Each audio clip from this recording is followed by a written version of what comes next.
Bonjour, je m'appelle Vincent Lostanlen, j'ai 23 ans, je suis en troisième année de doctorat à l'École normale supérieure dans le département d'informatique. Je fais mes études sous la direction de Stéphane Mallat. Et je fais de la recherche en traitement du signal, plus particulièrement le traitement du signal musical, dans une équipe qui s'intéresse au traitement du signal en général, qu'il s'agisse de musique, de paroles, d'images ou de textes. Aujourd'hui, je vais vous décrire deux modes de représentation de la musique que vous connaissez bien et qui sont en quelque sorte complémentaires. Le mode du signal et celui des symboles, celui de la représentation symbolique. Donc dans une première partie, je vais vous parler de quelques généralités sur l'audition et sur le traitement du signal et sur la distinction entre le domaine du signal et celui des symboles. Et ensuite, dans une seconde partie, ce sera un petit peu plus interactif. Je ferai appel à vos facultés auditives et à vos facultés cognitives. Et nous allons écouter ensemble des sons et je vais vous montrer un certain nombre de facultés que l'oreille humaine a quand elle écoute de la musique. Alors, parmi les deux modes de représentation, signal ou symbole, le plus récent, c'est évidemment celui du signal. C'est aussi le plus répandu, à en juger par la massification récente des bases de données en ligne. Et il consiste simplement à enregistrer les vibrations mécaniques du son, puis à les reproduire avec un haut-parleur. Donc c'est une pratique qui date à peu près du 19e siècle, des cylindres phonographiques et jusqu'au format MP3 aujourd'hui. On peut dire en général que la musique enregistrée a révolutionné notre rapport à la musique, puisqu'il permet de différer la performance sans modification. Donc ainsi, le médium signal audio, c'est le médium des collectionneurs, des ethnomusicologues, des gens de radio, des compositeurs acousmatiques et des DJ. Et de façon tout à fait frappante, il n'est pas nécessaire de postuler la musicalité du matériau sonore pour qu'il y ait déjà signal. Le paradigme consistant à modéliser une vibration comme une fonction du temps n'a pas que l'avantage de la simplicité. Il est commun à toutes les disciplines scientifiques qui étudient les ondes, non seulement l'acoustique, mais aussi la sismologie ou l'astronomie. Il faut par ailleurs souligner qu'en traitement du signal, toute valeur d'amplitude prise individuellement ne contient aucune information. En effet, c'est avant tout la structure temporelle, c'est avec la structure temporelle que l'on peut raisonner sur le signal. Si ce n'est pas le contenu individuel de chaque échantillon qui va nous apporter de l'information. Voilà pour la partie signal. Vous connaissez aussi un autre moyen, un moyen radicalement différent de représenter la musique. Il vous est peut-être plus familier, c'est celui de la notation, en particulier la partition musicale, mesurée rythmiquement et quantifiée en hauteur, comme on en trouve en Occident depuis à peu près 7 siècles. Cette représentation a été conçue par les humains et pour les humains.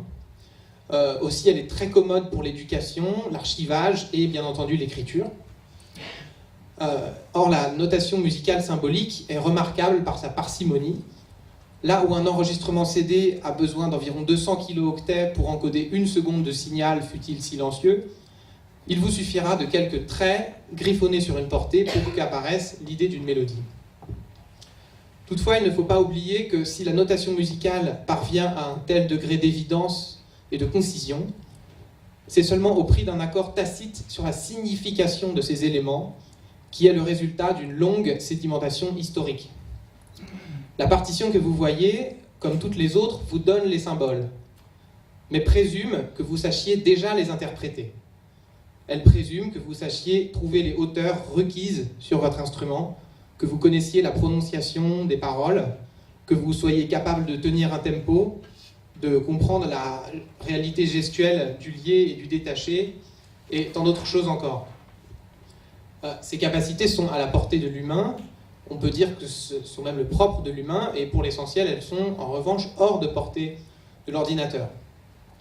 Or, c'est tout l'objectif du traitement du signal musical, et en particulier d'une certaine discipline qu'on appelle en anglais MIR, Music Information Retrieval, de viser à récupérer ces informations d'ordre sémantique ou d'ordre symbolique dans la musique sous forme audio. Ainsi, la transcription, la découverte de reprises, l'identification de morceaux, la transcription des accords, la transcription des paroles, l'identification des instruments et tant d'autres. En somme, notre époque voit la cohabitation de deux domaines de représentation musicale. Le domaine du signal est microscopique et quasiment en temps continu, comme illustré par cette aiguille parcourant le sillon d'un disque vinyle.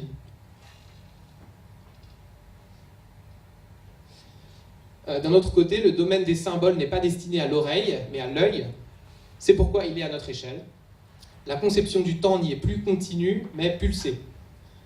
Un archétype de représentation symbolique pourrait être donné par la boîte à musique de notre enfance, ou encore par ces rouleaux de piano pneumatiques très en vogue dans l'Amérique des années 20.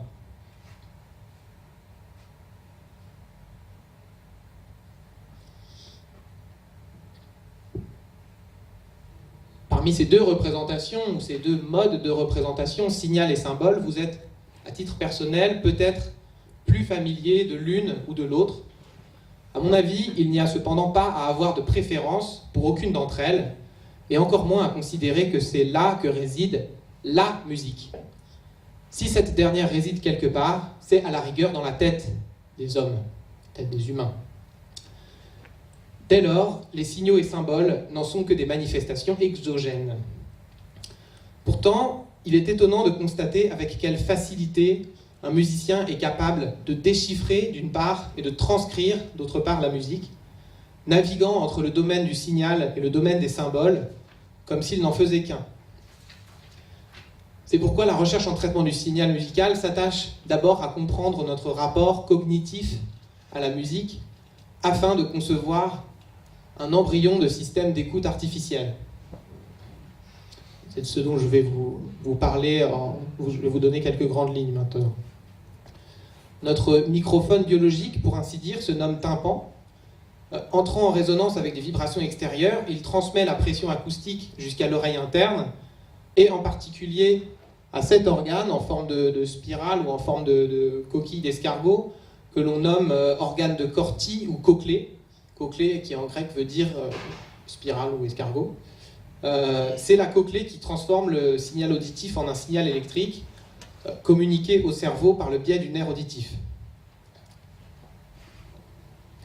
Ce que vous voyez à gauche, c'est la cochlée d'un rat vue au microscope, longue de quelques millimètres. Elle se compose de cellules ciliées qui entrent en résonance en présence de son. Près de la base de la cochlée, les cellules ciliées vont avoir plutôt tendance à résonner en présence de fréquences aiguës, et près de l'apex, en présence de fréquences graves. Donc cette propriété très importante pour l'audition humaine s'appelle la tonotopie. Autrement dit, cette propriété relie la localité spatiale à l'intérieur de l'organe et la fréquence perçue. Ainsi, les mammifères sont capables de distinguer les fréquences graves des fréquences aiguës, de même qu'un piano va avoir une gamme de notes possibles allant du grave à l'aigu. Alors pour modéliser ça avec du traitement du signal, on utilise les outils de l'analyse de Fourier et aussi qui sont corroborés par les expériences de physiologie de Helmholtz qui datent du 19e siècle. Donc plus récemment, on a pu faire des liens assez étroits entre la réponse impulsionnelle de la cochlée des mammifères et avec une certaine classe de fonctions mathématiques qu'on appelle des ondelettes. Une ondelette, c'est un signal qui a deux propriétés essentielles, c'est d'être court et d'être oscillant. Alors, le fait qu'il soit court, qu'il soit bref, ça vous donne une localisation temporelle, ce qui va permettre de distinguer des événements musicaux distincts dans le temps. Et la localisation fréquentielle va vous permettre de distinguer des sources différentes en fréquence, par exemple. Et à partir d'une ondelette, ici on a choisi une ondelette gamma-tone qui approxime la réponse de la membrane basilaire de la cochlée, on construit une famille d'ondelettes par dilatation successive selon une série géométrique qui accorde les ondelettes en quelque sorte sur la tonotopie de la cochlée. Cette tonotopie étant logarithme de la fréquence, donc elle est à peu près linéaire en la perception que l'on a de la hauteur en musique. Alors ça c'est pour la partie purement auditive, mais il n'y a pas encore de cognition, il n'y a pas encore de traitement électrique de ce qui se passe en sortie de la cochlée, en sortie du nerf auditif. Et il faut aussi remarquer que ce fonctionnement n'est pas particulier à la musique. Il reste le même pour tout type de son. Un son de parole ou un son environnemental va être traité par la cochlée avec le même genre de système.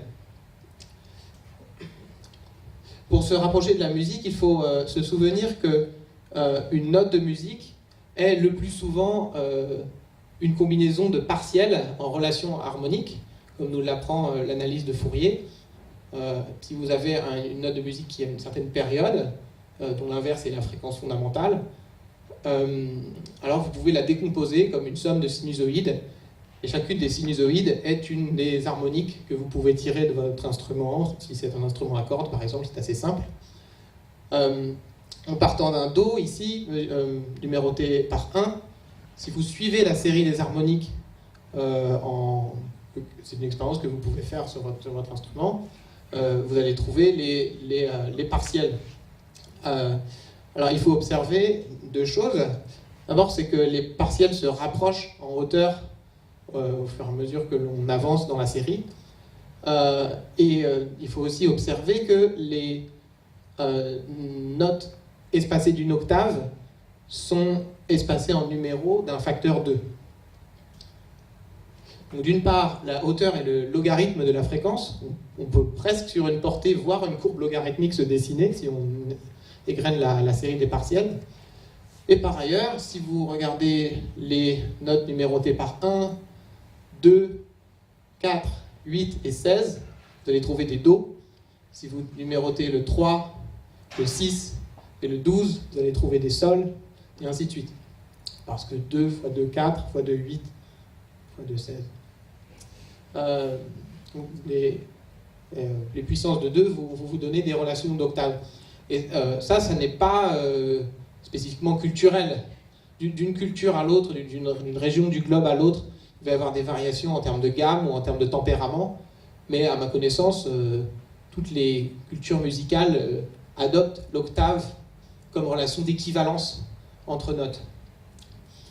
Donc, et chez nous, il se trouve qu'on nomme les notes avec seulement 12 noms, et qu'après 12, on revient au premier. On dit Do, Ré, Mi, je vous passe les dièses, Do, Ré, Mi, Fa, Sol, La, Si, Do, Ré, Mi, Fa, Sol, La, Si, Do. Aussi, le clavier que vous voyez ici a une apparence périodique. Donc il semblerait qu'il y ait en fait deux dimensions dans la hauteur, et pas une, comme le suggérait la tonotopie cochléaire que l'on venait de voir.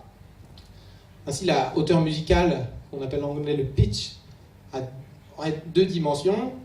Une dimension qui est le nom de la note, qu'on appelle en anglais le chroma, et une dimension qui est l'octave, et qu'on appelle en anglais height, ce qui ne veut pas dire hauteur. Hauteur, c'est pitch. Un moyen de rapprocher les notes distantes d'une octave sans briser la continuité de la tonotopie cochléaire, c'est de enrouler l'axe des hauteurs selon une spirale. Ainsi, la dimension, le chroma devient une dimension angulaire et l'octave devient une dimension radiale. Donc on peut représenter les notes en coordonnées polaires et on se rend compte que les puissances de 2, 1, 2, 4, 8, 16 et 32 sont alignées sur un rayon de la spirale, de même pour 3, 6, 12 et 24, et ainsi de suite. Alors ça c'est, disons, une remarque mathématique et aussi d'ordre musical. Maintenant on va essayer de la corroborés par des éléments de perception. Alors si, je vais voir si ça marche. Je vais vous faire écouter deux sons de synthèse, mais relativement réalistes, qui sont des sons transitoires et qui vont de Do 2, Do 2 ça veut dire chroma, Do et octave 2, à Do 3, chroma, Do et octave 3. Écoutons le premier.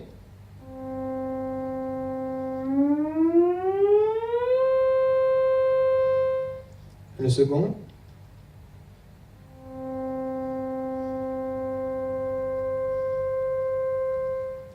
Dans les deux cas, on avait le même point de départ, on avait le même point d'arrivée, et les deux sons paraissaient relativement continus. Il n'y a pas eu de rupture brusque dans la perception des notes que l'on a entendues. Et ça suggère qu'il y aurait bien deux chemins continus, deux géodésiques si vous voulez, entre Do 2 et Do 3. Donc en représentant les hauteurs sur une spirale ou sur une hélice, comme l'a fait le psychologue Roger Shepard en 1964, on peut se figurer cette nouvelle dimension qui consiste à prendre l'ascenseur entre Do 2 et Do 3, tandis que monter la gamme avec un glissando, ça reviendrait à monter un escalier en cercle. Au passage, pour générer le deuxième son, tout ce que j'ai fait, c'est que j'ai atténué les partiels de rang impair, donc j'ai atténué 1, 3, 5, 7, 9, et il ne restait plus que 2, 4, 6, 8, 10, et ainsi de suite. Et à ce moment-là, en faisant juste un changement de variable, on trouve à nouveau une note harmonique dont la fréquence a doublé, autrement dit, on a bien monté d'une octave. Alors l'expérience que je viens de vous faire de façon plus ou moins sauvage et sans votre consentement a été menée avec un protocole parfaitement bien contrôlé et avec l'accord des participants par un chercheur en sciences cognitives qui s'appelle Warren. Il a fait écouter les sons d'escalier et d'ascenseur. Ce sont des mots que je donne, mais ce ne sont pas les mots techniques adéquats, à des humains. Et il a mesuré avec une simple IRM, donc imagerie fonctionnelle du cerveau, qui permet de voir l'irrigation, la localisation de l'irrigation sanguine dans le cerveau. Et donc cette équipe de chercheurs a pu montrer que dans le cortex auditif, c'est-à-dire après la cochlée, une fois qu'on est sorti du nerf auditif, eh bien, il y a une ségrégation des composantes de chroma et d'octave, de chroma et de height, dans le cortex. Donc ça correspondrait à la partie antérieure et la partie postérieure du cortex. Et donc ce qui expliquerait aussi, ce qui donnerait une sorte de base cognitive et neurologique au fait que l'on ait une classe d'équivalence après changement d'octave dans la perception du son. Alors j'ai presque terminé. Pour vous donner un autre point de vue sur le rapport entre les chromas et les octaves, je peux vous donner une analogie avec l'image, la perception visuelle. Si vous regardez la spirale de Fraser ici, qui a été faite en 1908, on a l'impression qu'elle tourne, n'est-ce pas, dans le sens des aiguilles d'une montre. En vérité, elle n'est constituée que de cercles concentriques, et l'effet de spirale n'est induit que par le dessin un dessin un peu en torsade des cercles concentriques, et par un effet de perspective. Donc ça montre aussi que dans la perception visuelle, on peut faire des images qui sont paradoxales entre le cercle et la spirale. Donc partant de ces observations, je peux vous faire une démonstration d'un logiciel qui est développé à l'IRCAM, l'Institut de recherche et coordination acoustique musique, par Thomas Elie et Charles Picasso, que je remercie pour m'autoriser à utiliser leur logiciel. Ça s'appelle The Snail, donc l'escargot. On retrouve l'idée de la spirale. Et je vais devoir quitter ma présentation. Vous allez assez rapidement comprendre. C'est tout simplement une visualisation en temps réel du spectre sonore, donc d'une tonotopie en logarithme de fréquence. Seulement, elle est enroulée avec elle est enroulée comme une spirale, avec un tour par octave. Donc vous voyez ici Do, Ré bémol, Ré, Mi bémol, Mi. Et je peux peut-être vous le faire écouter.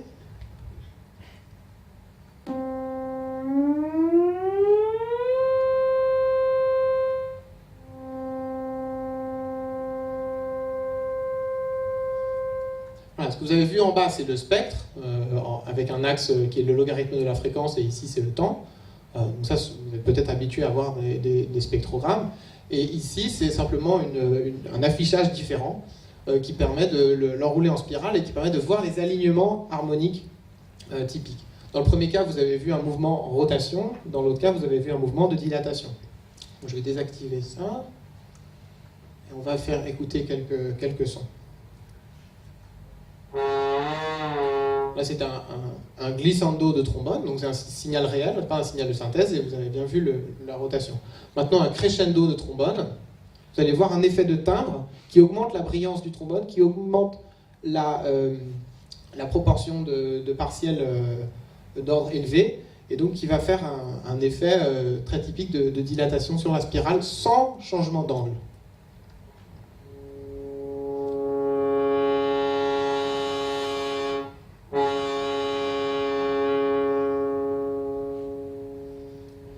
Donc ici, on voit des variations sur le signal qui ne sont après pas accompagnées par des variations de symboles. En tout cas, il n'y a pas de variation de hauteur. Il faudrait figurer ça par un crescendo. Il faudrait un humain pour comprendre que le crescendo, ça veut dire qu'on augmente la pression des lèvres et ainsi de suite pour obtenir ce résultat. Là, on a une visualisation qui est assez limpide de ce qui se passe au niveau de la production du son et aussi au niveau de la perception du son. Alors enfin, je vais vous faire écouter une œuvre de Jean-Claude Risset, qui date des années 60, et qui a construit, un peu comme la spirale de Fraser qu'on a vu, des sons qui semblent descendre infiniment. Une fois qu'on a fait un tour, le signal est répété, et vous allez voir, c'est assez étonnant. Je vais le passer pendant 1 minute, et vous allez entendre une descente infinie, alors que c'est simplement quelque chose qui se répète.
Voilà, ça s'appelle Suite for Little Boy de Jean-Claude Risset. Donc vous avez vu un glissando infini qu'on appelle le glissando de Shepard-Risset, la spirale de Shepard et le glissando de Risset, accompagné de ce que Jean-Claude Risset appelle des fusées en haute fréquence que vous avez vu tourner plus vite et qui s'éteignent, qui s'évanouissent assez rapidement.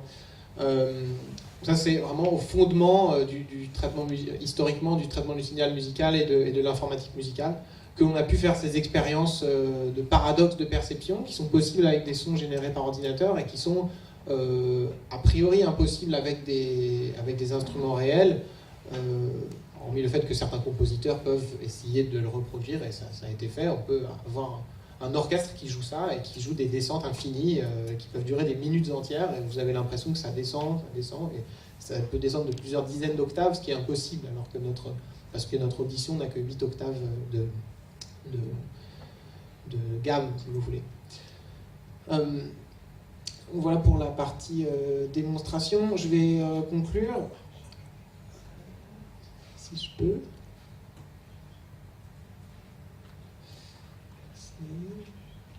Voilà, peut-être pas aller faire ça.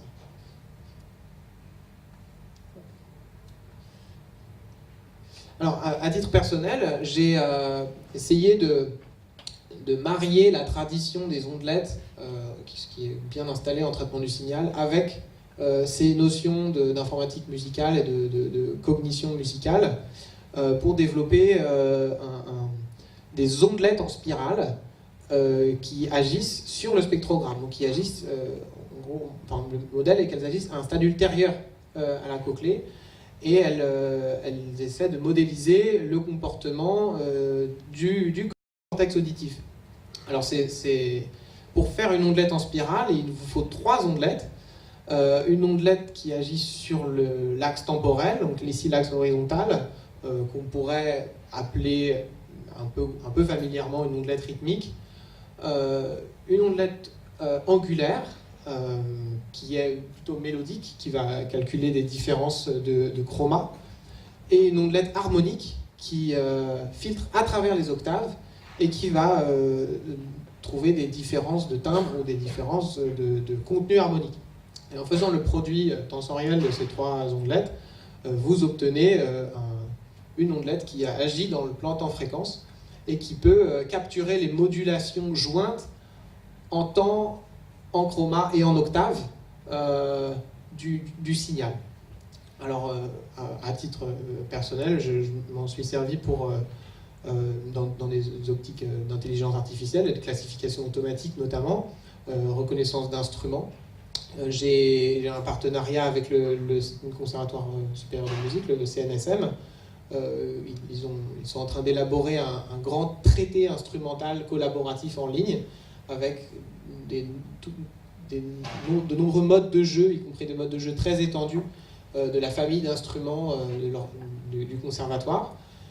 Et ces ondelettes en spirale sont utilisées, pour l'instant à un stade de recherche et de développement, mais pour essayer de capturer la similarité entre notes de musique qui paraissent semblables à l'oreille, même si elles sont produites par des instruments différents, à des modes de jeu différents, à des intensités différentes et à des hauteurs même parfois différentes. Je vous remercie.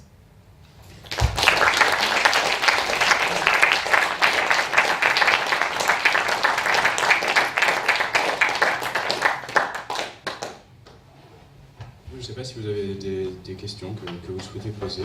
Et puis sinon, il y a Johan Fargeau donc, qui va pouvoir improviser au piano et avec une visualisation en direct sur Snail de ce qu'il va pouvoir improviser.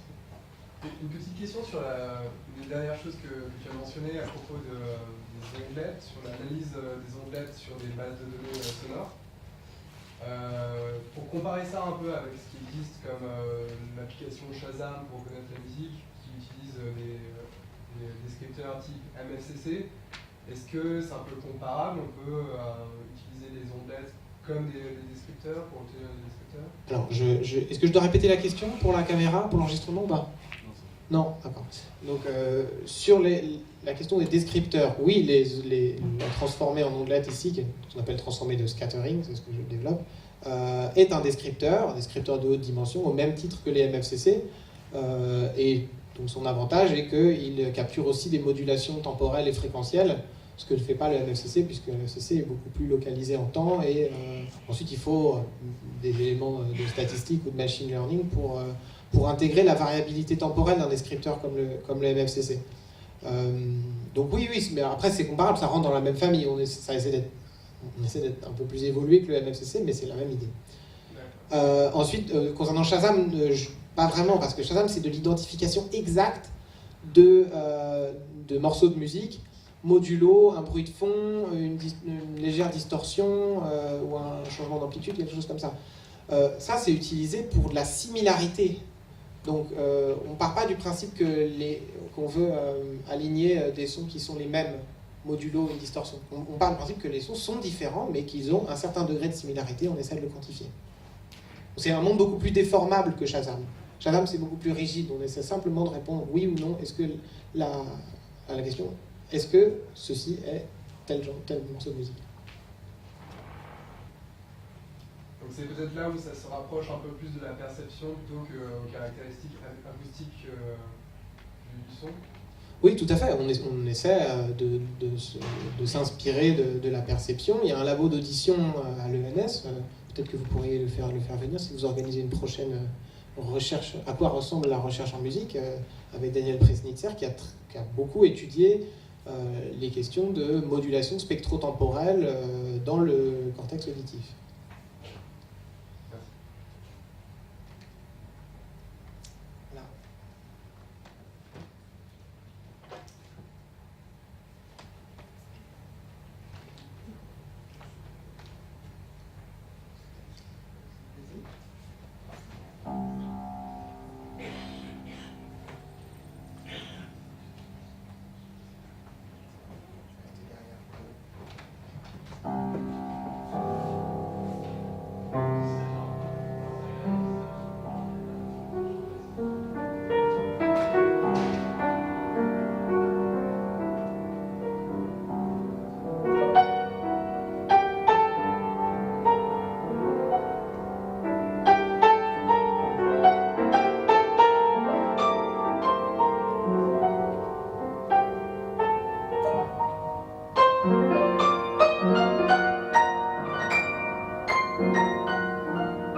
Bonjour à tous et merci d'être venus à cette présentation. Alors c'est un sujet qui pourra paraître un peu terre à terre après le sujet qui vient d'être traité. Donc je vais vous parler d'économie de la musique, c'est pas du tout ma spécialité. Donc moi je suis étudiant en FSMS au Conservatoire de Paris, c'est la formation supérieure au métier du son. Et donc je m'appelle Simon Becquet, je suis en 3e année. Et dans le cadre du mémoire que je réaliserai l'année prochaine, j'ai réalisé des recherches préliminaires sur les derniers mois pour mieux définir le sujet que je traiterai l'année prochaine. C'est un sujet qui a déjà été traité d'assez nombreuses fois sur les années précédentes parce que c'est un sujet qui est en évolution, c'est très rapide depuis les années 2000. Et donc il a fallu vraiment réfléchir à la façon dont j'allais m'y prendre pour ne pas être redondant vis-à-vis de ce qui avait déjà été traité. Donc voilà, le sujet de mémoire. Dans quelle mesure le modèle d'écoute du streaming peut-il se substituer au modèle d'écoute par acquisition, physique et dématérialisé, des points de vue économiques et diversité artistique? Je vais peut-être commencer par définir quelques termes. Donc par modèle d'écoute par acquisition, ce que j'entends c'est vraiment l'acquisition CD vinyle, l'acquisition physique, et dématérialisé, ce serait le téléchargement légal type MP3 sur les plateformes légal. Des points de vue économiques, donc c'est tout simplement comment cet argent est généré par les plateformes de streaming. Et diversité artistique, c'est est-ce qu'il laisse la place à des artistes qui seraient de renommée moindre, ou en tout cas est-ce qu'il permet ces écoutes-là. Donc le plan de cette présentation, premièrement je vais parler un tout petit peu de la FSMS parce que c'est une formation qui n'est pas très présente pour l'instant au sein de PSL, mais peut-être que ça changera. Ensuite, je décrirai les recherches préliminaires que j'ai effectuées, ce sera la plus grande partie. Et enfin, la méthodologie de mémoire, que j'appliquerai donc l'année prochaine, et une petite conclusion pendant laquelle vous pourrez poser des questions. La formation supérieure au métier du son, donc c'est une formation 8 places par an. On rentre avec un bac plus 2 scientifique, la plupart sont issus de classes préparatoires, et on exige aussi un niveau de fin d'études en conservatoire. Donc pour le concours d'entrée, c'est en général moitié sciences et moitié musique, puisqu'on décerne à la fin un double diplôme musicien-ingénieur du son en master, qui est obtenu suite à la présentation du mémoire, donc que j'effectuerai l'année prochaine. Pour les mots-clés, j'en ai décrit quelques-uns, qui sont la direction artistique. C'est vraiment la spécificité de cette formation d'ingénieur du son, puisqu'on nous apprend à réagir à un support qui est la partition, et une interprétation musicale pour proposer éventuellement de modifier celle que propose l'interprète et apporter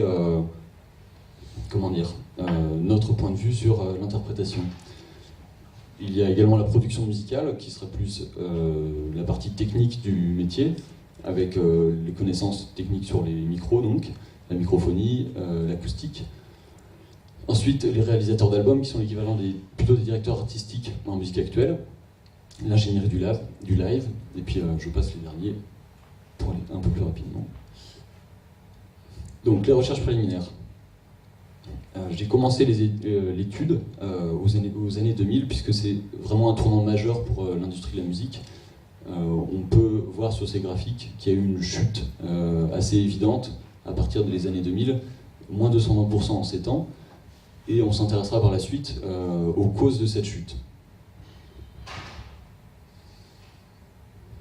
On voit sur ce graphique, excusez-moi, on voit également l'apparition des premiers revenus liés au numérique en 2004, excusez-moi, et qui correspond donc à l'apparition des plateformes de téléchargement légal qui n'existaient tout simplement pas avant, puisque le revenu était entièrement lié à la vente de supports physiques. Pour commencer ces recherches préliminaires, je me suis intéressé à des mémoires qui avaient déjà été faits. Le premier, c'était la crise du disque, crise de la musique ou crise du support. C'était un mémoire intéressant puisque habituellement, quand on parlait de la crise du support physique, on attribuait toute la responsabilité au piratage.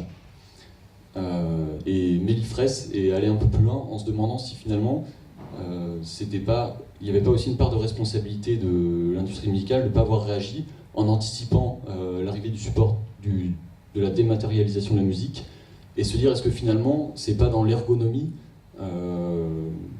qu'il y avait à anticiper, et l'industrie musicale aurait pu se dire l'ergonomie d'écoute au XXIe siècle que l'on propose avec le CD n'est plus compatible avec celle qui est attendue par les auditeurs. Donc c'est la question qu'étudie Mélie Fraisse dans son mémoire. Ensuite, crise de la musique. On peut se douter que ce n'est pas une crise de la musique, puisque quand on regarde les sondages d'écoute, on comprend vite que la musique est omniprésente dans les vies de tous. J'imagine que dans cette salle, vous écoutez tous de la musique très, très fréquemment. Et j'ai donné quelques petites valeurs issues de sondages Ipsos. Donc le problème est ailleurs, et pour moi le problème est principalement lié au modèle qui est proposé, au modèle de l'industrie musicale. Donc, dans l'historique, l'apparition du téléchargement illégal est arrivée avec Napster et a été facilitée par l'expansion du format MP3 qui a permis une diffusion massive en réduisant la capacité des fichiers échangés. Et enfin, ça a est arrivée la question de la fin du médium physique. Donc, un débat aussi qui a été introduit avec l'arrivée d'Internet, c'est l'accessibilité massive à tout et pour tous. C'est la thématique de l'open source, et c'est quelque chose qu'on a un peu subi en musique, encore une fois qui n'a pas été anticipé, et qui impacte énormément les revenus, puisque certains le revendiquent, et en même temps, pour l'instant, c'est quelque chose qui remet fortement en cause le droit de propriété intellectuelle, qui est une source de revenus pour les artistes qui vendent leur musique. Alors, un petit historique du streaming. Je me suis focalisé sur la France, et particulièrement sur Deezer, parce que c'était un moyen d'avoir des données directement par les acteurs du milieu. Donc, tout simplement, en 2007, c'était interdit, et il y avait eu une première tentative par les cofondateurs de créer un équivalent à Deezer, qui était Blog Music, qui permettait un système un peu similaire, mais faute de droit négocié avec la SACEM, et suite à la pression des organismes comme la SACEM de défense des droits, Blog Music a dû fermer. Par la suite, les cofondateurs sont revenus à la charge en proposant Deezer, et cette fois en négociant les accords avec la SACEM. Et la SACEM a fini par signer un contrat. Et quand on lit des interviews de l'ancien président de Deezer, on comprend qu'ils ont un petit peu forcé la main à ce moment-là. Dès que le contrat a été signé avec la SACEM, ils ont créé leur site, ont lancé ce système de streaming, et ça a créé un buzz tellement positif que les autres ayants droit, donc les labels, les majors, les artistes, ont fini par suivre et signer les contrats qui permettaient de diffuser de la musique. Donc finalement, c'est un changement qui a été un petit peu subi et qui n'a pas été consenti par tout le monde, et pensé surtout pour pouvoir instaurer un modèle viable. Donc la philosophie de Deezer, c'était d'utiliser le streaming et l'accessibilité gratuite. Donc c'est encore une fois la thématique qui est revendiquée par les pirates, pour lutter contre le téléchargement illégal. Ça leur permettait de récupérer un tas de clients qui s'étaient tournés vers ce mode de consommation. Mais c'est également des nouvelles ergonomies d'écoute, c'est-à-dire qu'on a accès à un catalogue, un large catalogue, où qu'on soit, sans avoir besoin de le télécharger. Il suffit d'une connexion Internet.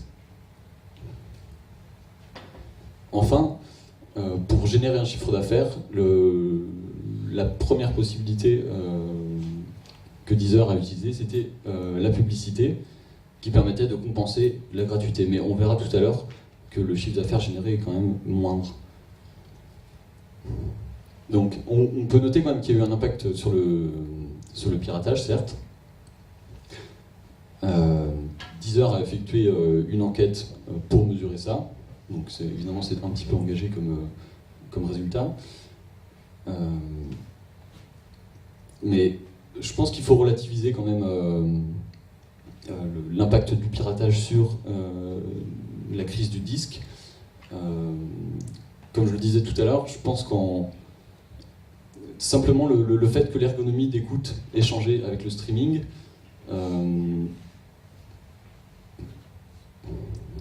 comment dire,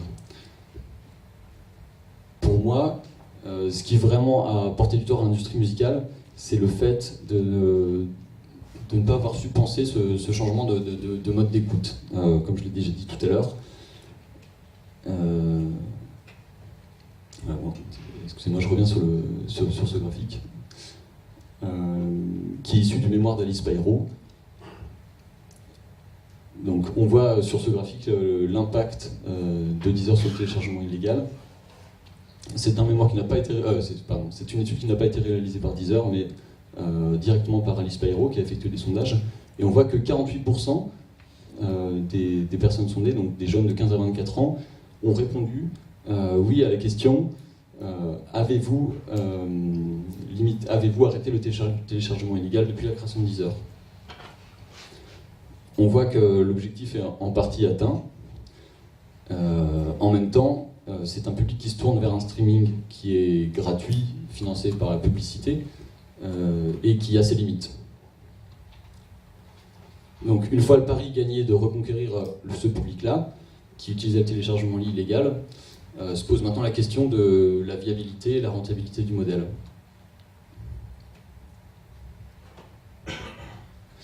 Alors ça, ce sont des chiffres qui sont plutôt encourageants, qui sont issus de l'IFPI, qui est un regroupement de producteurs qui étudie à l'échelle internationale les statistiques de l'industrie musicale. Et on voit que les revenus liés au streaming sont croissants sur ces 7 dernières années, ces 5 dernières années, pardon, avec de 2013 à 2014 une croissance de 39%. Les deux courbes représentent les revenus, je ne sais pas si vous pouvez lire bien d'ici, représentent les revenus liés au streaming avec publicité ou au streaming avec abonnement.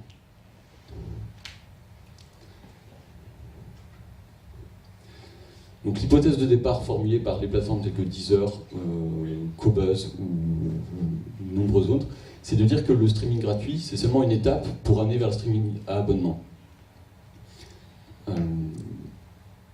On peut également noter l'influence sur notre mode d'écoute, avec ces statistiques qui viennent encore une fois du FPI, qui montrent que qu'en 2013-2014, il y a une baisse du téléchargement légal, et qu'en contrepartie, il y a une augmentation du revenu sur le streaming. Il y a donc une inversion de la tendance, et une tendance à ce que notre mode d'écoute se porte plus vers le dématérialisé au streaming. Ensuite, on peut aussi relativiser quand même ce qu'on a vu précédemment. Ce graphique montre la répartition des revenus liés au numérique en téléchargement, en pourcentage en téléchargement ou en streaming. Et on voit que les tendances ne sont pas du tout homogènes en fonction des pays. Donc, c'est pour ça que je limiterai mon étude, pour le mémoire, à la France, car pour des questions qui sont liées au droit, qui sont liées à tout un tas de facteurs, technologiques ou autres, ces répartitions de revenus ne sont pas du tout les mêmes.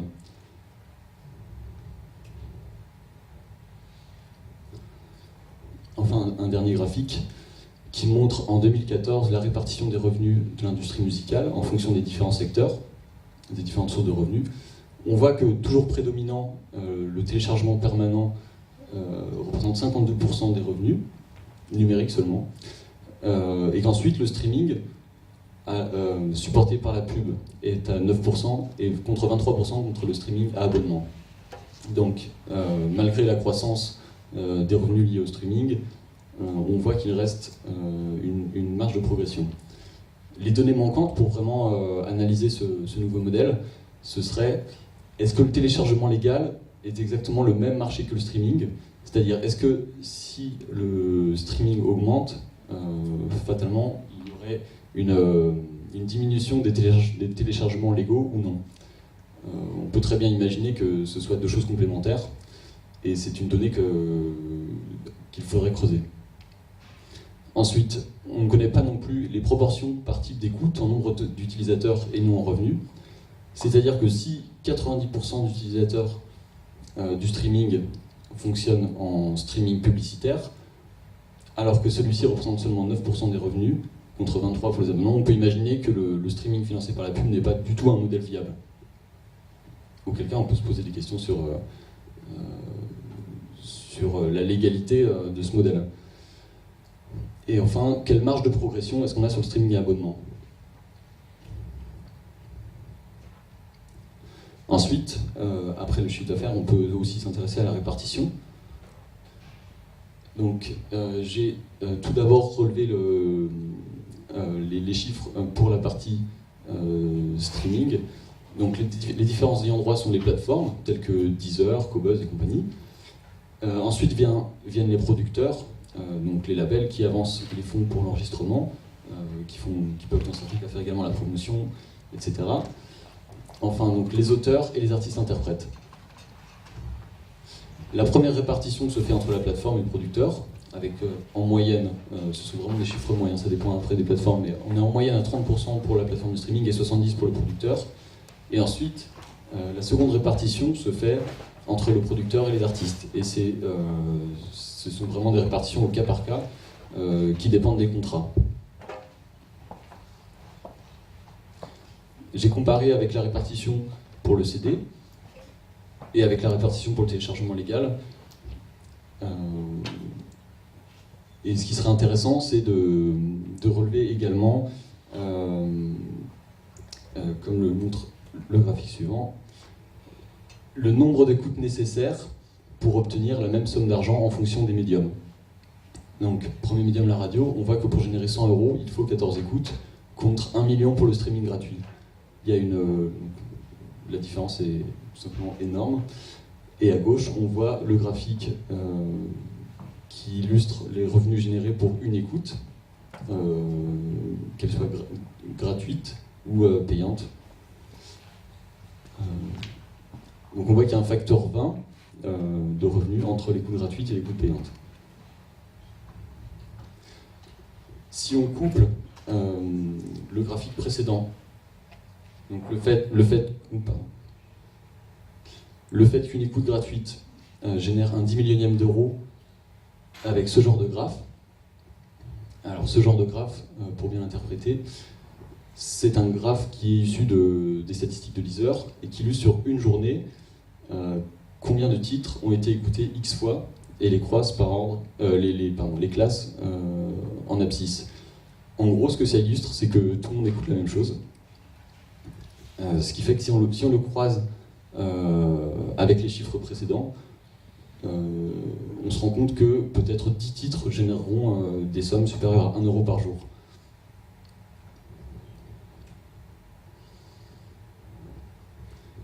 Enfin, la dernière partie, la méthodologie de mémoire. Après avoir fait toutes ces recherches préliminaires, j'ai essayé de définir un plan, une méthode pour ce mémoire. Premièrement, je serai amené à rencontrer lors d'entretiens les différents acteurs de l'industrie musicale et comprendre leur rôle respectif, plus précisément, dégoter des chiffres, des statistiques, et analyser leur stratégie de développement, comprendre sur le long terme comment est-ce qu'ils se positionnent. Dans une deuxième partie, il faudra mettre en regard tous ces chiffres avec ceux de l'industrie musicale pré-internet pour relativiser et se dire est-ce que finalement, avec le CD, on n'était pas dans le même cas de figure avec seulement quelques artistes qui pouvaient vivre de ces revenus-là, et est-ce que c'était pas l'industrie du live qui permettait vraiment aux artistes de vivre décemment.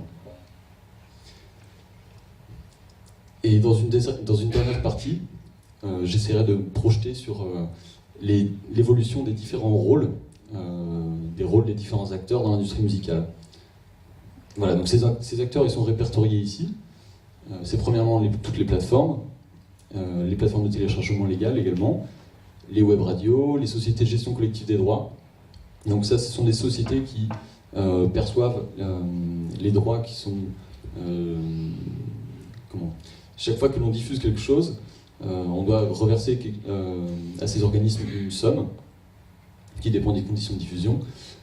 Ceux-ci les perçoivent et les redistribuent entre les différents ayants droit. Ensuite, les labels, major et indépendants, les distributeurs, la partie plutôt légale, et enfin les auteurs-compositeurs, les interprètes et les auditeurs.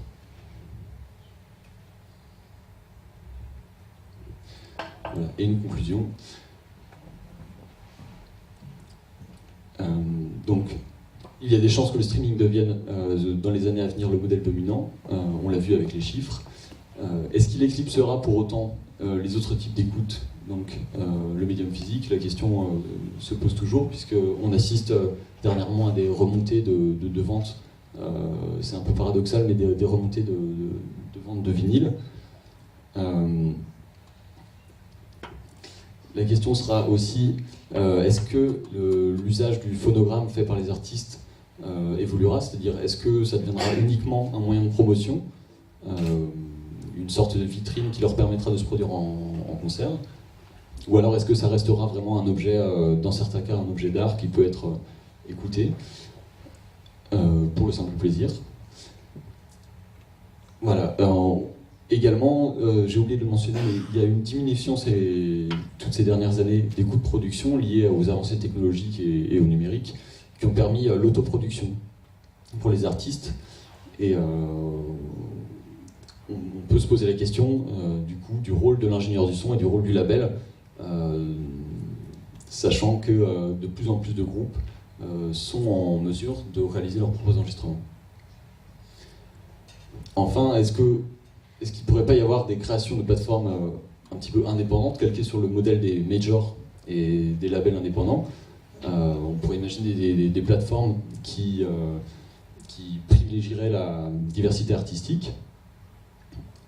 Et enfin, le fait que la prise de risque soit moins importante avec le numérique, puisqu'on a moins de coûts de fabrication de supports, tout simplement, et qui sont liés au médium, c'est quelque chose qui pourrait favoriser l'émergence de nouveaux labels ou de plateformes vraiment indépendantes. C'est mon point de vue. Une petite bibliographie. Et enfin, si vous avez des questions, n'hésitez pas.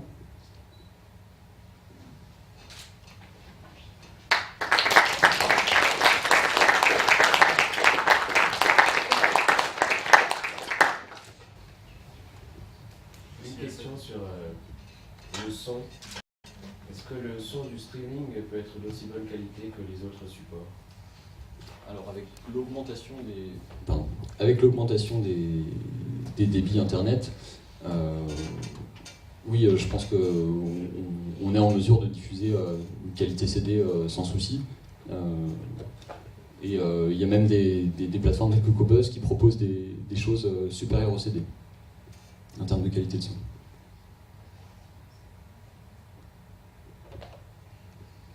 Pardon, j'accapare la parole, ça m'intéresse beaucoup comme sujet. Sur la rémunération des artistes en général, il y a aussi toute l'économie derrière, c'est-à-dire les ingénieurs du son, tous ceux qui produisent le matériau physique, le graphisme, etc. Il y a beaucoup d'acteurs pour un objet discographique, ou en tout cas sonore.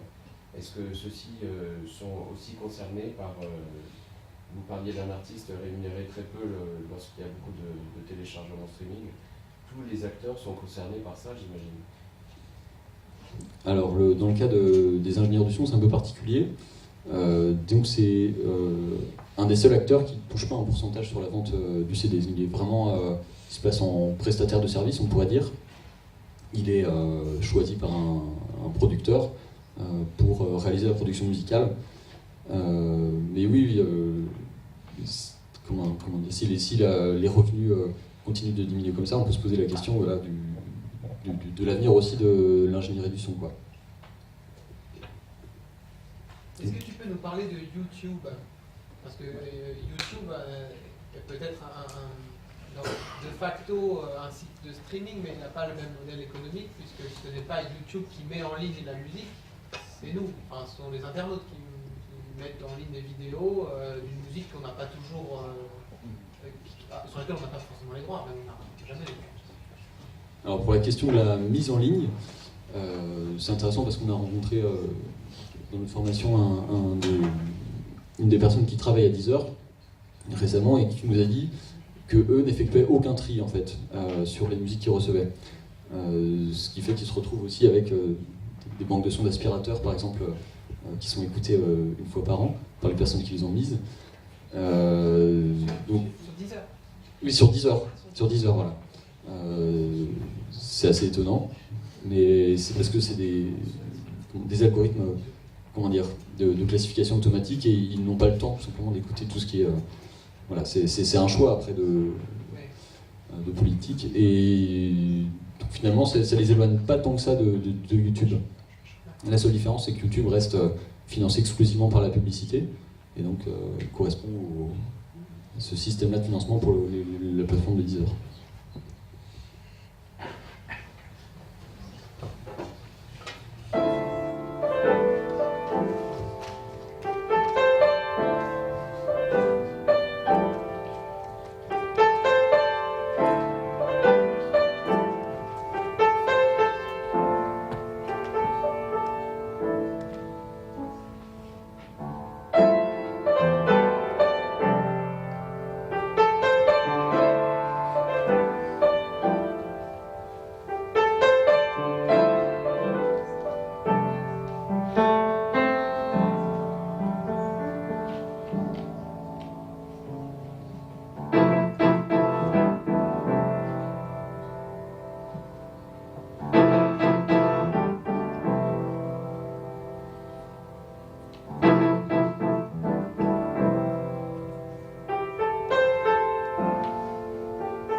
pouvoir laisser Edgar Emery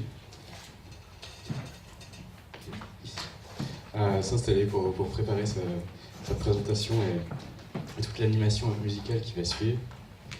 En attendant, j'aimerais bien profiter pour poser juste quelques questions à Johan sur l'improvisation, pour savoir notamment à quelle échéance est-ce que vous prévoyez ce que vous allez improviser, est-ce que la structure du morceau est construite à l'avance ou est-ce que c'est vraiment au fur et à mesure de manière complètement directe?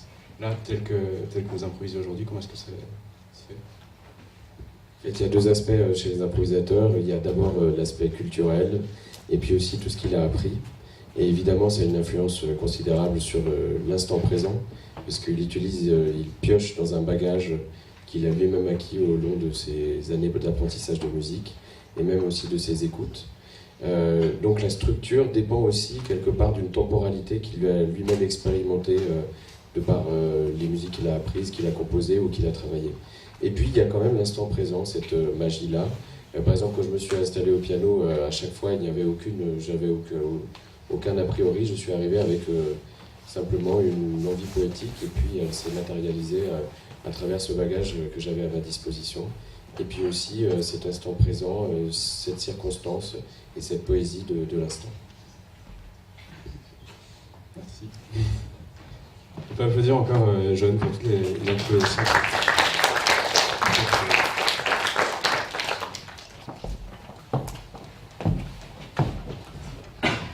Bonjour, je m'appelle Edgar Emery. Je suis doctorant, en troisième année de doctorat à l'École des Mines, dans le laboratoire de robotique. Dans ce laboratoire, il y a des gens qui travaillent sur les véhicules autonomes, les voitures intelligentes qui conduisent toutes seules, des gens qui travaillent sur la cartographie, Google Maps, ce genre de choses. Moi, je travaille sur un truc un peu différent, je fais un instrument de musique. Mais donc le lien, la technologie sous-jacente, c'est les caméras de profondeur. Donc je vous ai apporté deux caméras de profondeur. Aujourd'hui, ici, il y en a une petite, que l'on voit aussi en bas sur l'image du prototype ici, la Leap Motion, et une autre ici, la Kinect. Ces caméras, ce qu'elles font, c'est que elles voient l'image comme les autres caméras, mais elles envoient aussi des infrarouges, et ces infrarouges permettent de savoir à quelle distance se trouve chaque pixel d'une image RGB classique. Donc, je vais vous parler de deux choses. Les New Interfaces for Musical Expression, les nouvelles interfaces pour l'expression musicale.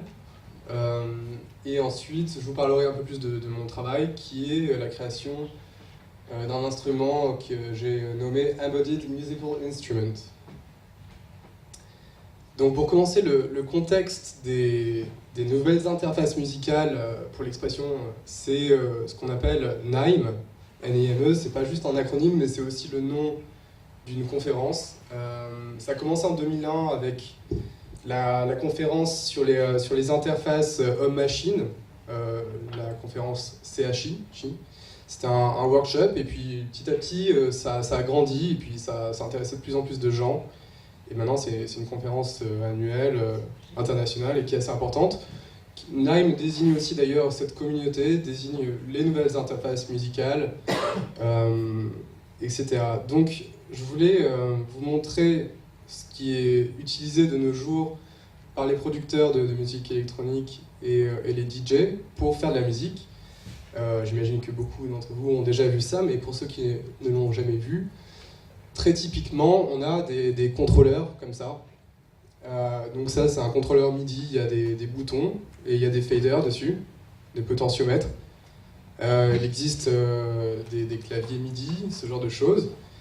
Et donc, voici à quoi... vous ne le voyez pas. C'est resté bloqué sur la présentation. Voilà, si ce que voit un producteur de musique électronique en général, donc très typique, c'est Ableton Live. C'est utilisé par, je pense, la bonne moitié des gens qui font de la musique électronique. Et ça ressemble à ça. Et les logiciels autres qui existent sur le marché sont très similaires à celui-ci. Donc ce que vous avez, voilà, c'est des pistes, des séquences, des choses que vous allez déclencher. Typiquement, on appuie sur un bouton. on a des sons très intéressants, avec des nouvelles textures qui ne sont pas possibles avec des instruments acoustiques traditionnels. On peut appuyer sur un autre bouton pour avoir un autre événement sonore qui se déclenche. Appuyer sur un bouton pour avoir tous les événements sonores qui se déclenchent.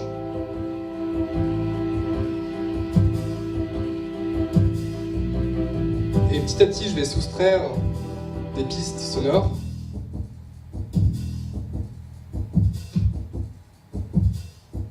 Et donc là, on peut même isoler vraiment chaque son et regarder un petit peu en détail ce qui se passe. Donc on a une boucle qui pourrait ne jamais s'arrêter. Donc je vais l'arrêter quand même. L'idée, c'est que voilà, la musique électronique, elle est construite sur ce système de séquenceurs, de boucles, où on remplit des cases et on appuie sur des boutons pour les déclencher. Et donc l'interprète écoute un peu les sons comme les auditeurs dans la salle. Il appuie sur des boutons, il déclenche des choses, mais il n'y a pas un rapport tangible et direct avec la création de ce son. Donc pour en revenir au NIME, aux nouvelles interfaces pour l'expression musicale, il y a depuis 20-30 ans des gens qui réfléchissent un peu à comment améliorer ces interfaces, comment on peut mieux communiquer avec l'ordinateur, comment ça peut être plus dynamique. Et donc beaucoup de choses ont été créées, on a la React Table que vous voyez en haut à gauche, qui est une table où on pose des objets tangibles, et quand on les pose de façon dynamique et en temps réel, il se passe des choses. On a en bas à droite Phonotonic, c'est des petites balles avec des capteurs inertiels qu'on jette en l'air et ça déclenche de façon dynamique les sons. Et ça, c'est vraiment un travail d'informaticien, mais aussi de designer. Pensez plus à l'ergonomie, à l'esthétique de l'instrument, à l'affordance aussi, comment l'instrument appelle l'utilisateur à utiliser, etc. Donc c'est un domaine qui est passionnant, je trouve.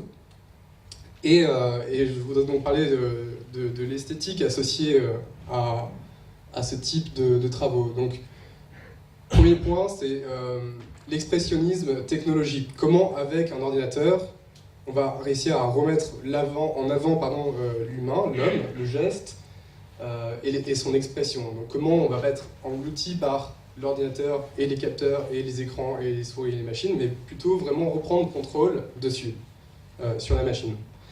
Il y a un challenge pour la performance là-dedans, parce que effectivement, la performance, on veut, en tant que musicien, la rendre intéressante, dynamique. On veut montrer aux gens quel est le lien entre la production du son et ce qu'ils entendent.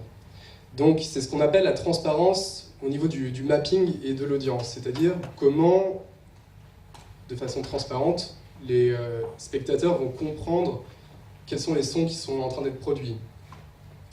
Et cela donc passe souvent par des feedbacks visuels.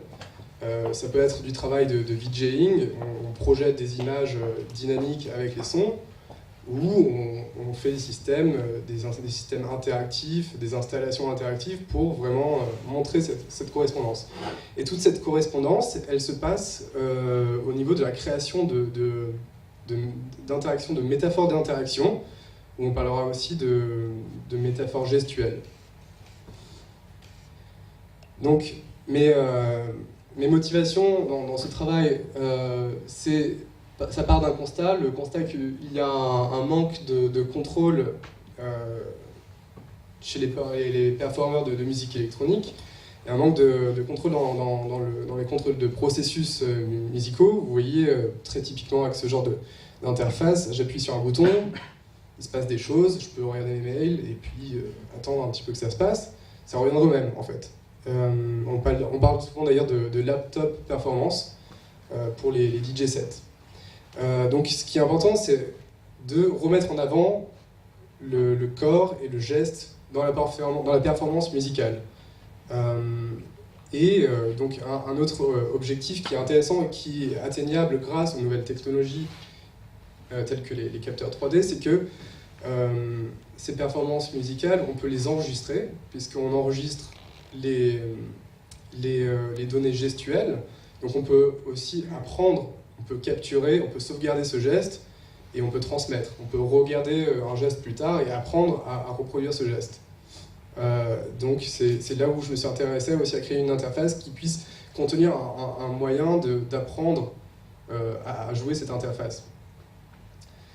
La méthodologie, donc pour faire ça, donc ça c'est une méthodologie assez générique pour toutes les NIME, toutes les interfaces musicales. En haut, à gauche, on a un capteur qui va détecter un geste. Donc là j'ai mis une image du prototype que j'ai créé. Mais en gros ça pourrait être n'importe quel autre capteur, juste quelque chose qui va transduire une information réelle en électronique. Ensuite, il y a l'étape de l'extraction de descripteurs. Donc moi je m'intéresse à extraire des points sur les doigts, sur les mains, mais aussi sur le haut du corps.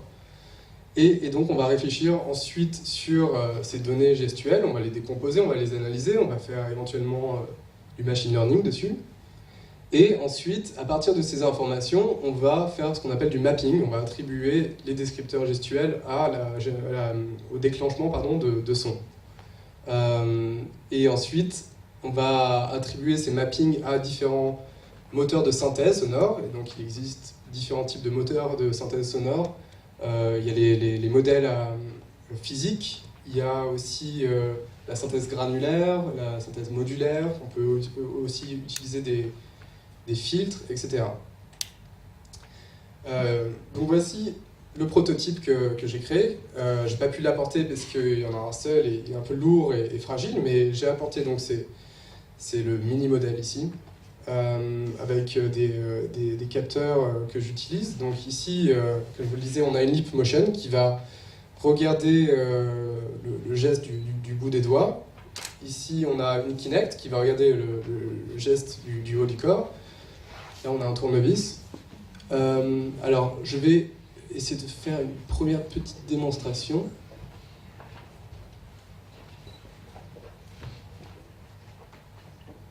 C'est très dangereux de faire ce que je fais. Ouvrir un logiciel Max MSP devant des gens, sachant qu'une fois sur deux, tout seul, ça ne marche pas. Devant vous, c'est peut-être encore plus mauvais les statistiques.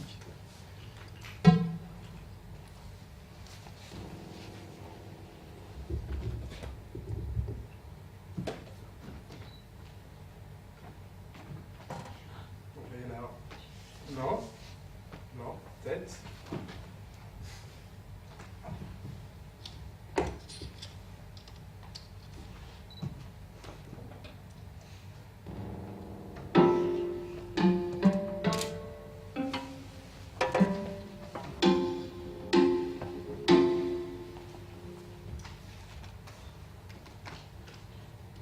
Donc je vais retourner sur l'exemple un peu plus en détail. Je vais expliquer un concept important juste avant.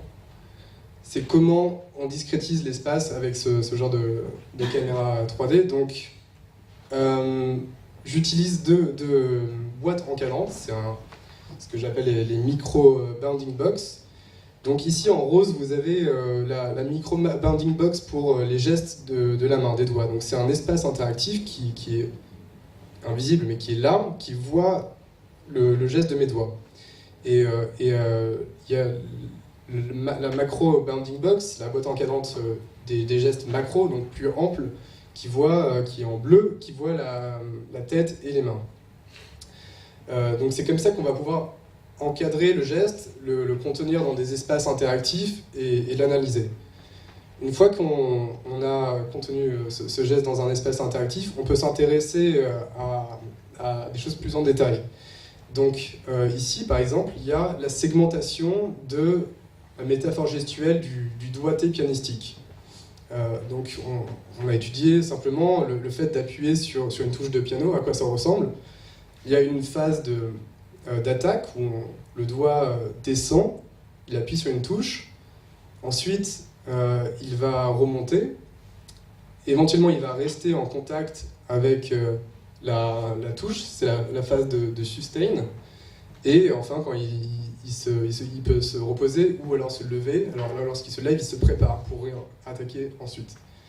Ce que ça donne au niveau du son, en utilisant ce modèle, c'est ça.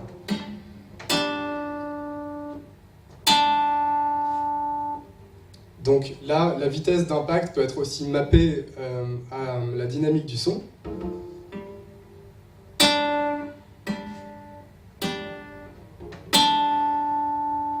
Donc fort et rapide, ou lent et calme.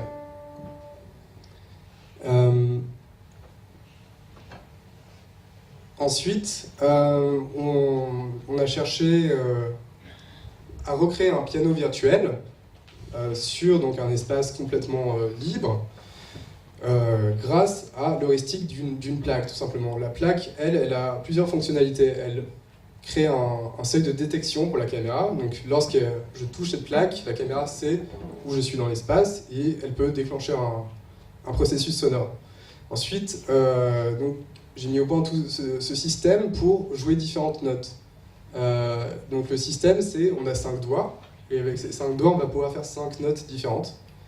Et en utilisant la proprioception, donc la faculté que l'on a de savoir où est un membre de notre corps dans l'espace, on va pouvoir jouer toute une gamme, mais sans se soucier de regarder précisément où impacte le doigt sur la plaque, parce qu'elle est transparente.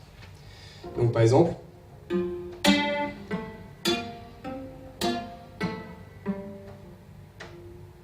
résultat n'est pas très probant parce que je n'ai pas calibré juste avant et les capteurs sont pas au top. Je vais vous montrer à quoi ressemble mon interface.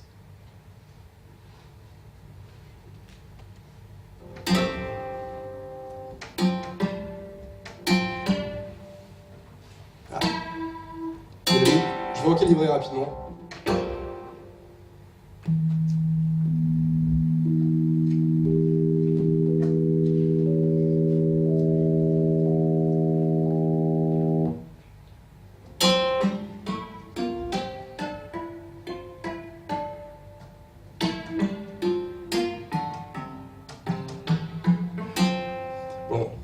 Effectivement, avec l'instrument, c'est un peu mieux parce que c'est plus robuste, c'est plus vite, ça tient mieux, etc. Mais vous voyez, le principe, c'est que chaque doigt fait une seule note. Donc ça, c'est un Do. Il y a différents timbres, mais c'est toujours un Do.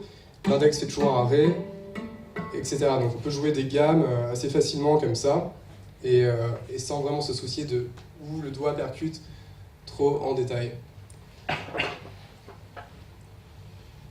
Donc pour revenir au fonctionnement, donc là j'ai parlé un petit peu des phases de détection qui se passent dans la microbox, dans la boîte encadrante qui s'occupe des doigts. Maintenant, si on regarde plus au niveau du haut du corps, comment ça se passe, on peut imaginer des métaphores gestuelles. Donc là, j'ai utilisé la métaphore gestuelle de l'élastique. On imagine qu'on tire avec les mains un élastique. Et ça peut aussi être vu avec les doigts. Vous imaginez que vous avez 5 doigts comme ça, et lorsque vous les étirez, vous avez un élastique. Et cet élastique permet de contrôler la bande passante d'un filtre, par exemple. Donc là, on voit qu'on peut déplacer le Q du filtre, mais on peut aussi élargir un peu la bande passante. Et le concept est valable aussi pour le haut du corps. Donc ça, c'est très simple. J'ai juste pris la distance euclidienne entre les mains ou entre les doigts, et en 3D, bien sûr, et appliqué ça au contrôle d'un filtre. Un peu plus complexe et peut-être intéressant aussi, il y a la métaphore gestuelle du cerf-volant, Kite Flying Control, où alors là, on s'intéresse à prendre le plan qui est déterminé par la tête et les deux mains, et ce plan, on va l'utiliser pour voir ses rotations dans un espace 3D, et au final, ce qui se passe, c'est que lorsque on tourne les mains un peu comme sur un volant, comme ça, on peut diriger dans l'espace 3D à droite ou à gauche, et si on met la tête en avant ou en arrière, un peu comme si on voulait monter ou se baisser dans l'espace, on peut le faire tout simplement avec ce geste. Donc, avec ces différents contrôles, j'ai décrit en haut les contrôles vraiment des doigts, des bouts des doigts, et les contrôles du haut du corps, avec d'autres types de métaphores gestuelles comme l'élastique ou le cerf-volant. on va contrôler tout un tas de synthétiseurs, de moteurs de synthèse. Donc là, bon, c'est un diagramme qui montre un petit peu tout ce qui est possible. On utilise des synthés qui font des sons de piano, aussi d'autres types de synthèses qui génèrent des sons plus de cordes ou des choses hybrides ou des sons de percussion. On peut utiliser aussi ce genre d'interface pour faire des drum pads. On peut utiliser aussi cette interface pour enregistrer des sons et rejouer ces sons, contrôler des filtres, faire du morphing sonore, donc mélanger deux types de sons différents, des morphologies sonores différentes. Et puis enfin, un exemple que je vais vous montrer ensuite qui est intéressant, la synthèse concaténative. C'est pas moi qui l'ai inventé, ça a été fait à l'IRCAM par Dimo Schwartz, et c'est très intéressant. Je vais vous en dire un mot après la démonstration, éventuellement. Donc là, ça c'est le slide qui dit que je vais faire soit une démonstration si ça marche, soit je vous montrerai des vidéos si ça marche pas. En tout cas, ce qui est intéressant, c'est vraiment d'en revenir à comment on va contrôler de façon, bon, bien sûr, subjective, mais de façon sensible l'ordinateur, comment on va réussir avec le geste toucher une matière sonore, comment on va pouvoir la contrôler, la palper vraiment et avoir un rapport dynamique avec elle. Donc c'est vraiment ça l'objectif. J'oublie que...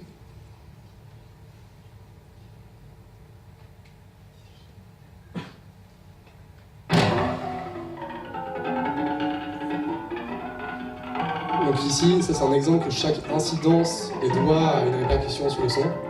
Si je bouge mon auriculaire, on l'entend. Si j'ai un geste violent, on l'entend. Si je resserre ma main, on l'entend. Donc voilà, c'est peut-être pas le son le plus mélodieux, mais ça donne une idée qu'on peut avoir des contrôles vraiment très précis et très sensibles sur la synthèse sonore.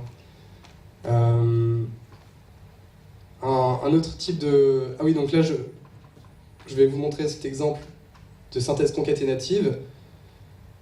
Donnez-moi un instant que je rentre un son. Donc le principe, c'est... on prend un fichier sonore, n'importe lequel, une chanson, un son enregistré à la volée, comme ça.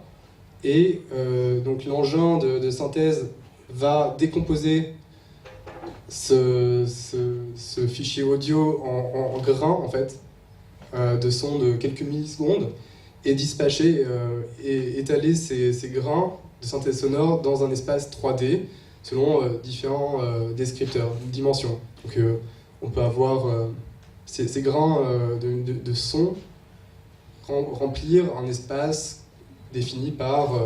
donc moi j'ai utilisé l'intensité dans cette dimension.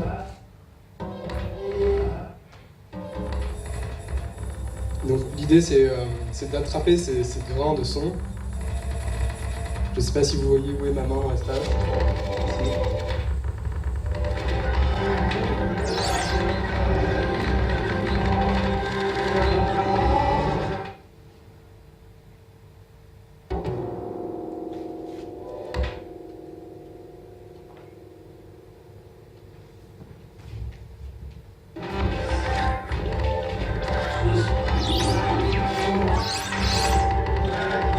Comme ça, je peux naviguer dans l'espace. Il y a des petits bugs, possiblement.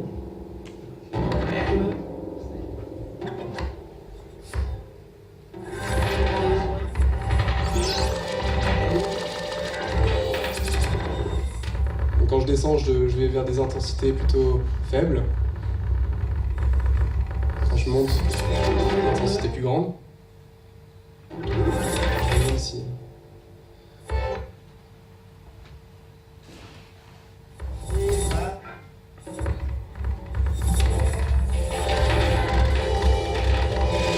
Lorsque je m'approche, je pousse ma main, j'ai des durées de relecture des grains qui sont plus longues. Quand je recule ma main, des durées de relecture des grains qui sont plus courtes. Lorsque je vais à gauche, normalement j'ai des sons plus périodiques.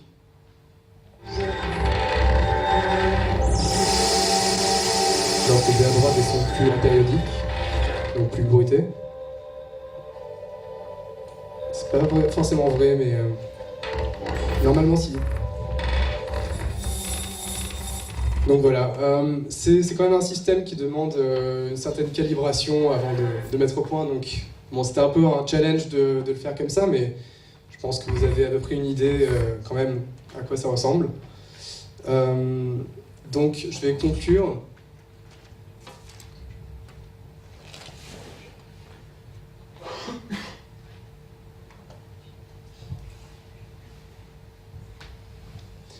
Donc l'idée, voilà, c'est de créer une interface qui permet, un framework qui permet de capturer le geste en 3D, en détail, et de créer des interactions dans un espace confiné.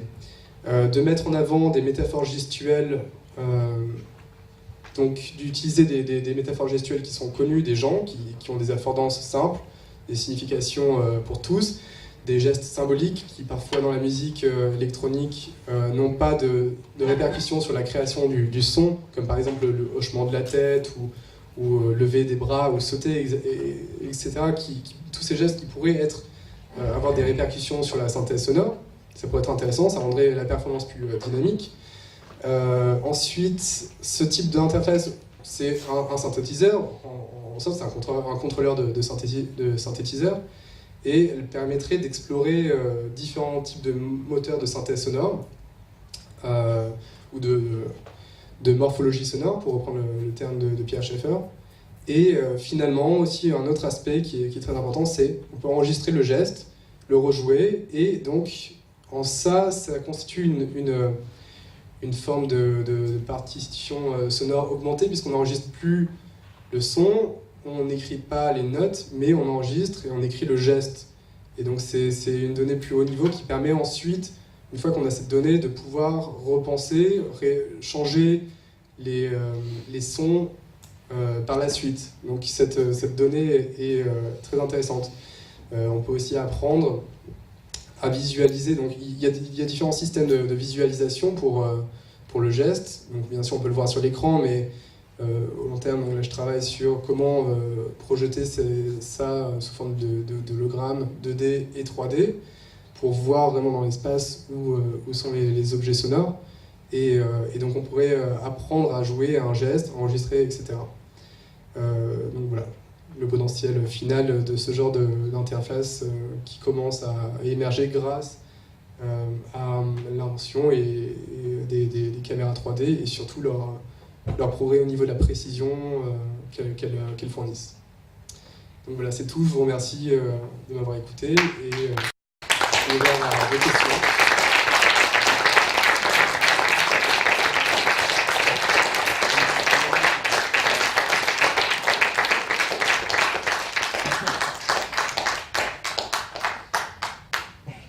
Plein de questions? Pas de questions? Vous avez une question? Je voulais savoir quels étaient les avantages et les inconvénients de l'usage de la vidéo par rapport aux autres capteurs qui existent, et des capteurs dans l'espace, ou des capteurs de poids, etc. Quels avantages procure la vidéo par rapport à la performance, et est-ce qu'il y a des inconvénients surtout? D'accord, donc quel est l'avantage de ce genre de capteur pour la performance avec gestuelle, donc, avec de la reconnaissance de gestes? Donc c'est vrai qu'il y a d'autres systèmes, il y a les capteurs inertiels, comme la Wiimote, ou des gyroscopes, ou alors des capteurs aussi qui sont utilisés dans la mocap, dans le cinéma, comme l'Animazu, Vacant Peak. Alors la différence c'est que bon, déjà ça coûte 70 €, 80. Un système Animazu c'est 50 000 €. Des trucs vraiment pro c'est très très cher. Un capteur inertiel aussi, il faut le porter. Donc quelque part ça enfreint un peu à la liberté du geste. Il faut mettre des patchs sur le corps, il faut porter quelque chose, secouer un objet. Donc c'est intéressant, vraiment, mais là il y a plus de liberté. La vision, elle enfreint pas sur la liberté du geste. On n'a rien à porter. Donc c'est en ça que c'est agréable comme expérience.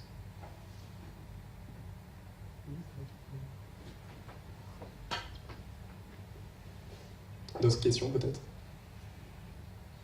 Juste une question pour la détection de ta caméra. Comment elle fait pour sélectionner ta main et pas ton bras, pas ton torse? Parce qu'elle sélectionne aussi ton torse, je suppose. Et comment elle fait pour reconnaître la tête, la main droite, la gauche? Donc tout ça en fait c'est un travail qui a été fait en amont, c'est plus de la reconnaissance de patterns ou toute la discipline de la vision par ordinateur. Donc c'est voilà, il y a un travail avant sur comment on comprend l'image, comment on arrive à suivre un segment du corps avec beaucoup de précision. Donc ça, j'ai travaillé au début du doctorat sur différents modèles de tracking comme ça, et puis après il y a des capteurs qui sont sortis et qui sont bien plus performants. Donc là moi j'utilise la Leapmotion avec un SDK qui fournit un squelette de la main. Donc par squelette je veux dire chaque segment du doigt est donné au millimètre près. Pareil pour la Kinect, donc on peut développer ces algorithmes de tracking soi-même, mais il y a déjà beaucoup de choses qui existent, qui sont open source sur internet. Donc ensuite on prend assez facilement ces moteurs de reconnaissance gestuelle et on peut brancher ça sur les synthétiseurs en gros.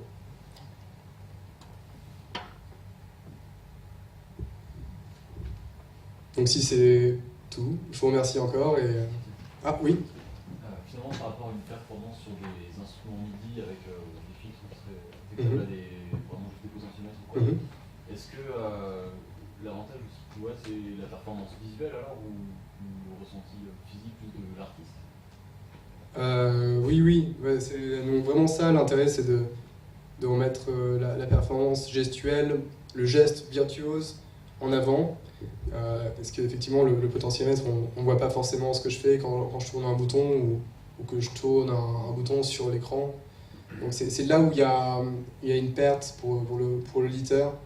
On comprend pas ce qui se passe, on comprend pas comment est fait le lien entre le son qu'on entend et le geste qui produit ce son. Donc c'est plus pour le spectateur que pour le musicien finalement? Non, c'est vraiment pour la composition aussi, c'est beaucoup plus agréable de sortir du carcan de cette boucle, de cette séquence de musique électronique qui est programmée, qui tourne et en fait qui donne pas de liberté, c'est-à-dire qu'on n'a pas le choix de penser la musique électronique comme on veut au final.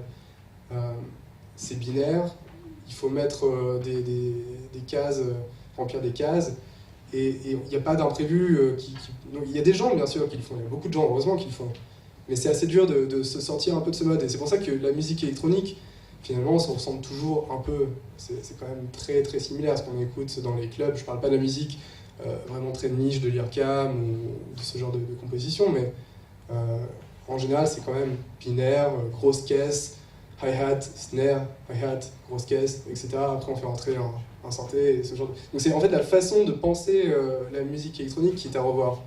Et ce serait bien d'apporter un peu d'imprévu, de plus de contrôle, quelque chose de plus dynamique, de plus humain, et en fait tout simplement c'est le geste qui peut faire ça, tout simplement, je pense.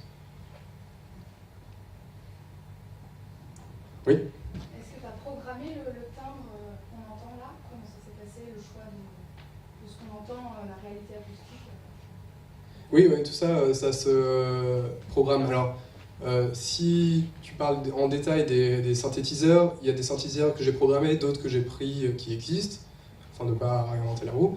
Il y a déjà beaucoup de choses qui existent, donc l'idée c'était de faire quelque chose d'assez...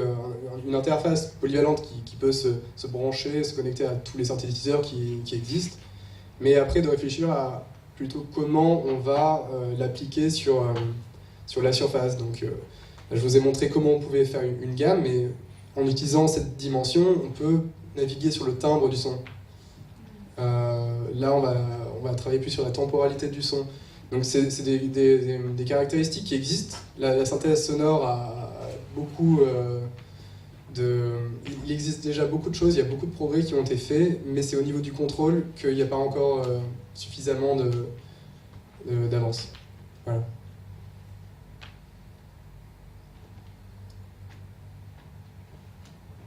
Oui? Est-ce qu'on peut improviser ensemble? On peut essayer. Je garantis rien, mais essayons, ça peut être amusant.